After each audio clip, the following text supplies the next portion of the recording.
Shalom saudara-saudara yang diberkati oleh Tuhan kita Yesus Kristus. Di kesempatan siang hari ini saya akan mau membagikan kebenaran firman Tuhan bagi kita semua dari seorang tokoh yang bernama Yabes. Ya, sebelum kita membahas lebih lanjut tentang kebenaran firman ini, mari kita baca di dalam pertama Tawarik 4 ayatnya yang ke-9 dan ayatnya yang ke-10. Dan di situ dikatakan bahwa Yabes lebih dimuliakan daripada saudara-saudaranya. Nama Yabes itu diberikan ibunya kepadanya, sebab katanya, aku telah melahirkan dia dengan kesakitan. Ayatnya yang ke-10, Yabes berseru kepada Allah Israel, katanya, kiranya engkau memberkati aku berlimpah-limpah dan memperluas daerahku, dan kiranya tanganmu menyertai aku dan melindungi aku dari malapetaka, sehingga kesakitan tidak menimpa aku, dan Allah mengabulkan permintaannya. Ya, saudara-saudara yang diberkati oleh Tuhan kita Yesus Kristus, kita baca di dalam pertama Tawarik 4 ini menjelaskan tentang bagaimana silsilah keturunan Yehuda. Dan kita belajar dari silsilah keturunan Yehuda ini, kita belajar dari seorang tokoh yang bernama Yabes. Yabes adalah seorang yang memiliki iman yang begitu luar biasa kepada Tuhan. Kita baca kita belajar dari Yabes ini, apa sih tokoh yang begitu luar biasa dalam kehidupan Yabes ini? Yabes adalah orang yang memiliki iman yang dasar kepada Tuhan. Dia datang kepada Tuhan dan dia berkumpul kepada Tuhan, dan doa Yabes itu didengar oleh Tuhan. Jadi tema yang saya akan membawa pada siang hari ini bagi kita semua, bahwa tema yang kita hari ini adalah doa yang didengar oleh Tuhan. Saudara-saudara, Yabes, kita baca dari Yabes ini, dia dikatakan bahwa dia adalah orang yang lebih dimuliakan daripada saudara-saudaranya. Dan kita baca di dalam Yabes ini, di situ dikatakan bahwa Yabes itu ketika dia dilahirkan, maka dia di situ katanya ibunya sedang mengalami kesakitan. Di sini ketika saya mencari apa yang membuat sehingga ibunya kesakitan, banyak ada yang saya dapatkannya itu ketika ibu Yabes ini ada dalam sebuah akar pahit. Tidak dijelaskan akar pahit terhadap siapa, tetapi di situ dikatakan bahwa ibu Yabes ini memiliki akar pahit, sehingga pada saat dia melahirkan Yabes, maka dia ada dalam sebuah tekanan yang begitu luar biasa, sehingga dia mengalami kesakitan yang begitu luar biasa, sehingga Yabes diberikan nama Yabes. Dan nama Yabes ini artinya kesakitan. Jadi saudara-saudara yang diberkati oleh Tuhan kita Yesus Kristus, kita akan belajar bagaimana Yabes ini dia datang kepada Tuhan dan dia berseru kepada Tuhan, dan Tuhan mendengarkan doa-doa permohonannya Yabes. Ya, ada tiga poin yang kita akan bahas, kita akan belajar dari Yabes. Apa sih yang Yabes lakukan sehingga doa Yabes itu didengar oleh Tuhan? Poin yang pertama kita belajar adalah Yabes adalah seorang yang tidak pernah menyerah. Kenapa saya katakan bahwa dia tidak pernah menyerah, saudara-saudara?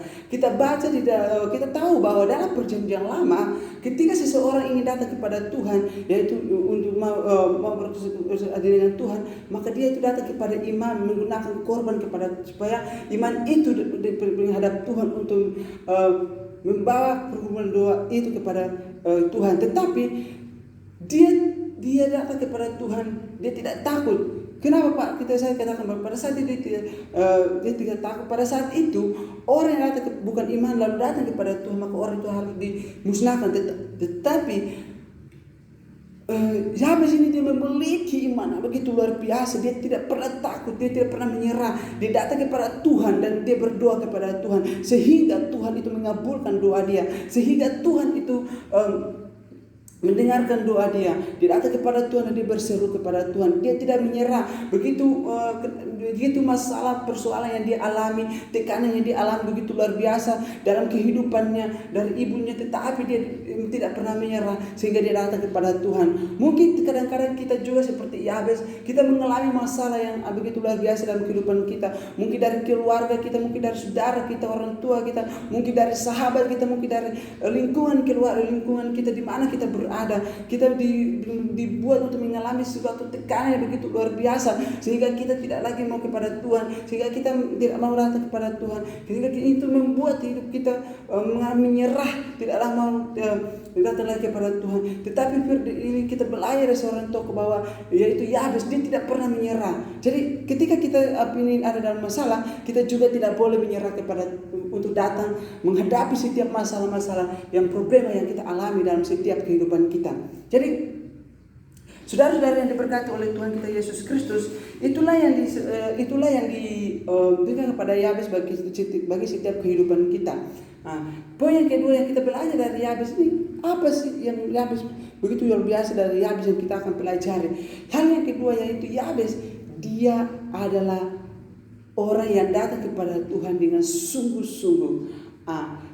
Kenapa doa Yabes itu didengar oleh Tuhan? Karena Yabes itu dia datang di hadapan Tuhan dengan sungguh-sungguh. Dia tidak datang dengan Tuhan di hadapan Tuhan bukan dengan beban berat yang begitu luar biasa. Dia datang kepada Tuhan bukan dengan masalah problema yang dia alami. Dia datang kepada Tuhan dengan hati yang penuh sungguh-sungguh di hadapan Tuhan. Kita juga selaku orang-orang yang percaya kepada Tuhan, mungkin akhir-akhir ini kita ada dalam sebuah masalah persoalan yang begitu luar biasa yang menghimpit kehidupan kita. Tetapi firman Tuhan pada hari ini datang kepada kita bahwa kita datang ketika kita mengalami masalah itu, kita datang kepada Tuhan dengan sungguh-sungguh di hadapan Tuhan. Bukan kita datang untuk mencari masalah yang kita datang kepada Tuhan untuk dilihat oleh orang-orang bahwa kita adalah orang-orang yang Kristen yang rajin beribadah kepada Tuhan, rajin bersekutu dengan Tuhan. Tetapi kita datang dengan hati yang sungguh-sungguh kepada Tuhan bahwa kita itu membutuhkan Tuhan, kita itu memerlukan Tuhan dalam setiap kehidupan kita. Sehingga ketika kita datang dengan hati yang sungguh-sungguh kepada Tuhan, maka Tuhan akan mendengarkan setiap doa-doa kita. Hal yang ketiga yang kita akan pelajari dari tokohnya Yabes ini adalah dia menjadi saksinya Kristus. Dia menjadi saksinya Kristus. Di sini dijelaskan bahwa ketika Yabes ini bukan hanya dia tidak pantang menyerah, bukan hanya dia adalah orang yang sungguh-sungguh di hadapan Tuhan, tetapi dia ingin menjadi saksi-saksinya Kristus. Dia menjadi saksinya Kristus. Demikian setiap kehidupan kita. Bukan kita hanya batas untuk datang kepada Tuhan dengan hati yang sungguh-sungguh, tetapi Tuhan juga ingin setiap kita untuk menjadi pribadi-pribadi yang begitu luar biasa, pribadi-pribadi yang mau menjadi pemberita-pemberita kebenaran firman Tuhan, menjadi pribadi-pribadi yang menjadi saksi-saksinya Kristus. Itulah yang Tuhan inginkan dalam setiap kehidupan kita, saudara-saudara. Jadi kita selaku orang-orang yang sudah mengenal kebenaran firman Tuhan, kita juga harus menjadi saksi-saksinya Kristus. Kita datang menjadi saksi-saksinya Kristus. Kita mau untuk pergi memberitakan kebenaran firman Tuhan bagi orang-orang yang belum mengenal Tuhan, sehingga orang-orang itu dapat diselamatkan untuk menjadi hormat dan kemuliaan nama Tuhan. Itulah sebabnya kita belajar dari Yabes memiliki iman yang begitu luar biasa kepada Tuhan. Ya. Kita akan mungkin apa sih yang kita belajar dari Yabes ini? Ketika ada 4 hal yang ke dalam doanya kepada Tuhan, Yabes dalam doanya kepada Tuhan, dia meminta 4 hal yang kepada Tuhan. Hal yang pertama itu adalah Allah memberkati dia. Kiranya Allah memberkati dia. Berkat Allah kepada dia. Hal yang kedua yang diminta kepada Allah yaitu kiranya Tuhan memperluas daerah dia. Inilah yang kurang dipahami oleh orang-orang Kristen. Yaitu yang pertama yang seperti yang tadi saya bilang berkata bahwa kita meminta berkat kepada Tuhan. Kita berdoa bilangnya Tuhan itu memberkati kita supaya ketika Tuhan memberkati kita, bukan berkat itu untuk kita memfoya-foyakan itu, tetapi berkat itu untuk kita untuk dapat memberkati orang lain sehingga nama Tuhan dipermuliakan dalam setiap kehidupan kita. Kita juga berdoa untuk memperluas daerah kita. Kenapa kita berdoa untuk Tuhan memperluas daerah kita? Banyak orang-orang yang belum mengenal Tuhan, banyak orang-orang yang belum mengenal siapa pribadi Yesus, sehingga dunia ini semakin hari semakin kacau. Sehingga Tuhan ingin kita menjadi pribadi-pribadi yang ingin berdoa untuk bangsa dan negara kita, pribadi-pribadi yang berdoa bagi negeri kita, pribadi-pribadi yang berdoa bagi tempat asal kita.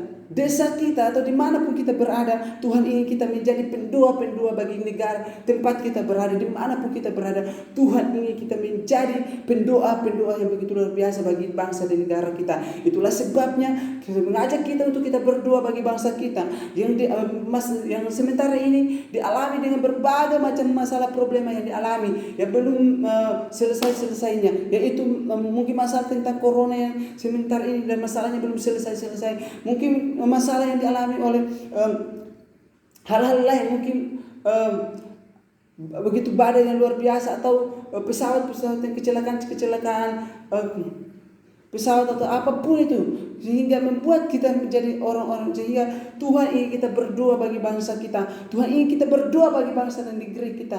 Itulah sebabnya kita harus menjadi pendua-pendua untuk bangsa kita. Haleluya. Hal yang ketiga yang Yabes minta kepada Tuhan, yaitu yang ketiga, yaitu penyertaan Allah dalam setiap kehidupannya. Jadi ketika kita bukan hanya untuk berdoa bagi bangsa kita, tapi kita juga berdoa untuk penyertaan Allah itu selalu untuk menyertai setiap kehidupan kita, supaya ketika kuasa penyertaan Allah itu ada dalam setiap kehidupan kita, maka hidup kita pakai untuk selalu memuliakan nama Tuhan. Ketika penyertaan ada dalam kehidupan kita, ketika kita bersaksi tentang kebenaran firman Tuhan, maka roh kuasa Tuhan akan bekerja sehingga orang-orang yang mendengarkan kita menyampaikan kebenaran firman Tuhan, maka mereka akan diselamatkan oleh Tuhan, Yesus Kristus. Hal yang keempat yang Yabes minta dalam doanya, yaitu perlindungan, sehingga Tuhan menjauhkan bagi dia malapetaka. Terkadang kita berdoa untuk berkat yang untuk berkat dalam kehidupan kita. Kita berdoa untuk mendapat kekayaan dan lain-lain sebagainya. Tetapi kita tidak pernah berdoa untuk Tuhan menjauhkan segala kutuk malapetaka dalam kehidupan kita. Itulah sebabnya kita belajar dari Yabes. Yabes meminta untuk Tuhan menjauhkan bagi dia malapetaka. Kita berdoa biarlah Tuhan menjauhkan malapetaka dalam kehidupan kita. Tuhan menjauhkan malapetaka dari keluarga kita, orang tua kita, anak-anak kita, saudara kita, siapapun yang ada dalam selingkar darah dengan hidup kita. Kita berdoa biarlah Tuhan menjauhkan malapetaka dalam kehidupan mereka, sehingga kita semua tetap ada dalam perlindungan Tuhan Yesus Kristus. Jadi apa sih yang kita belajar dari seorang yang Yabes ini? Ya, ada beberapa pelajaran yang menarik. Pelajaran yang menarik yang kita belajar dari seorang Yabes ini, yaitu Yabes dia adalah seorang yang tidak putus asa. Ya, Yabes itu dia tidak adalah seorang yang tidak putus asa. Hal yang kedua Yabes adalah seorang yang berani mengambil resiko. Risiko karena apa? Waktu itu yang saya sudah jelaskan bahwa waktu itu orang yang bisa mau berhadap Tuhan adalah hanya hanya imam. Nah, tetapi Yabes dia mengambil risiko untuk datang menghadap Tuhan dan berdoa kepada Tuhan. Hal yang kedua yaitu hal yang ketiga itu Yabes adalah seorang yang berinisiatif dan kreatif. Ya, Yabes itu menjadi Tuhan juga ingin kita menjadi orang-orang yang inisiatif dan juga kreatif dalam setiap kehidupan kita. Hal yang keempat yang Yabes mengajarkan kepada kita, yaitu Yabes adalah seorang yang bisa memandang masa depan dengan hati yang takut akan Tuhan. Ya, jadi Tuhan juga ingin setiap kita untuk memandang masa depan kita dengan pengharapan akan Tuhan. Amin. Ya, haleluya. Hal yang kelima yaitu Yabes adalah seorang yang meminta tidak ragu-ragu. Dia ada memiliki minta yang begitu luar biasa. Dia tidak ragu-ragu akan mengikuti Tuhan. Dia tidak ragu-ragu untuk berdoa, berharap kepada Tuhan. Demikianlah kita jangan pernah ragu akan janji Tuhan dalam setiap kehidupan kita. Ketika Tuhan berjanji akan memberkati kita, maka Tuhan akan memberkati kita. Ketika Tuhan berjanji untuk memberikan masa depan yang terbaik bagi kita, maka Tuhan akan memberikan masa depan yang terbaik bagi kita. Ketika Tuhan sudah berjanji akan memberikan pekerjaan yang begitu luar biasa dalam kehidupan kita, maka Tuhan akan memberikan pekerjaan bagi kehidupan kita. Tuhan akan berjanji memberikan keturunan yang takut akan Tuhan kepada kita, maka Tuhan akan memberikan keturunan bagi setiap orang yang mencari Tuhan. Itulah sebabnya kita datang kepada Tuhan. Kita jangan pernah putus asa, jangan pernah menyerah untuk selalu mencari Tuhan. Kita datang bersujud di hadapan Tuhan dan kita berserah datang dengan hati yang sungguh-sungguh di hadapan Tuhan. Dan kita juga harus menjadi saksi-saksi Kristus untuk menyampaikan kebenaran firman Tuhan dalam setiap kehidupan kita. Ya. Dan di akhir khotbah saya ini, saya ingin kita menyanyikan sebuah lagu yang berkaitan dengan renungan kita pada hari ini, yaitu kiranya Engkau memberkati aku berlimpah-limpah. Kiranya Engkau memberkati aku dan melindungi aku dan memperluas daerahku,